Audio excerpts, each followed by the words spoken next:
Our admissions office has done a wonderful job of selecting you and attracting you here. There are, as Jason told you, 370 of you representing 132 different undergraduate institutions and selected from 6,548 applicants. You arrive here with a remarkably broad set of backgrounds, interests, and aspirations, and you are extraordinarily well qualified. Based on the numerical indicators, which are certainly not the only mark of quality, but a telling one, you are indeed the most qualified class that's ever arrived at this law school. Those qualifications put you in a position to become an outstanding lawyer, but they're only part of what will make you a Virginia lawyer. In selecting you, we were mindful of the special qualities that our students have had for as long as I've been associated with the law school and well before that. A capacity and willingness to view learning as a collaborative enterprise, a healthy sense of balance among work, relaxation, family, and friends. An interest in the world around you and in the broader world as well, and a willingness and inclination to invest in community. You will find those investments amply rewarded here. I recently had lunch with a member of the law school class of 1974. Now, in his day, the first-year small sections were divided up alphabetically by the last name of the student. And my lunch companion remarked that he had recently been struck by the fact that most of his best friends had last names that began with N, O, or P, which was his small section. And I can confidently predict that some of your closest friends over the remainder of your lives will come from within this room. You already benefit from the generosity of many of the more than 16,000 men and women who have preceded you as law students at the University of Virginia. We are a public law school, but we do not receive public funds. Our budget comes from the tuition you pay and the gifts that our alumni and friends make to the law school. Last year, 52% of those more than 16,000 alumni sent us a donation. To the best of my knowledge, there is not another law school in the nation that can boast of such a high giving rate. It reflects one simple and enduring fact. Our students enjoy their time here. Many of them remember it as 3 of the most enjoyable years of their lives. And they are eager for you to have the same experience. So eager that they voluntarily finance almost 1/3 the cost of your legal education. My primary function today is to introduce our speaker, Judge Wilkinson, about whom more in a moment, but I'd also like to share with you a few observations about the experience ahead.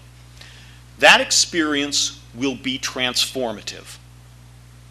The way that you analyze questions will undergo such a profound change that in a few short months you will find it hard to recreate the way you used to think before you arrived at law school. You've come here to study the law. What exactly does that mean? One meaning of the term law is a rule, just like the rules of the game. So here's a legal rule. Article 1, Section 2 of the U.S. Constitution provides that no person shall be a representative who shall not have attained to the age of 25 years. Now, despite the archaic language, there cannot be much doubt about what that means. You can't become a congressman or congresswoman until you're 25 years old. Now, to a lay person, and until 15 minutes ago that included you, that's what law is all about. It's a rule book. Indeed, Napoleon famously attempted to set out in one legal code all of the rules that would be necessary to resolve any potential dispute, so that one had only to turn to the correct page to get the correct answer. He failed in that endeavor, as he did in a number of his other projects. But here, failure was inevitable. Most of the questions that you will encounter in law school and in your legal careers fall in the gaps in which there is no explicit rule. There, the rules that do exist are used as premises, analogies, or examples.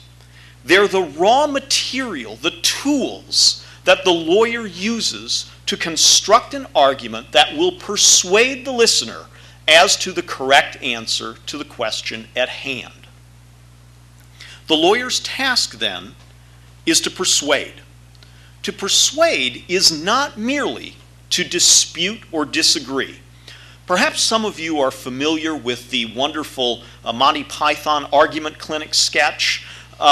In the sketch, Michael Palin's character walks into a room having paid to have an argument and expecting a wonderful intellectual conversation. Instead, what he gets is John Cleese mechanically contradicting everything he says.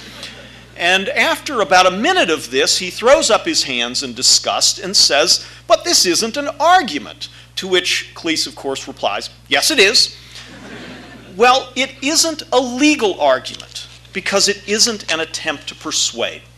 To persuade implies eventual agreement on an analytical proposition, and that is what a lawyer attempts to achieve. The great skill that lawyers possess that facilitates persuasion is the ability to reason with clarity, consistency, and precision. We call that skill thinking like a lawyer, and acquiring it will be the main task of your first year in law school. Having learned to think like a lawyer, you will then apply that skill to a variety of substantive areas of your choice as you continue your legal education. But without the basic analytical tools, the raw materials of the substantive legal rules would be of little use. Successful legal argument, then, requires well-developed analytical skill and a thorough grounding in substance. It does not require abusiveness or rancor.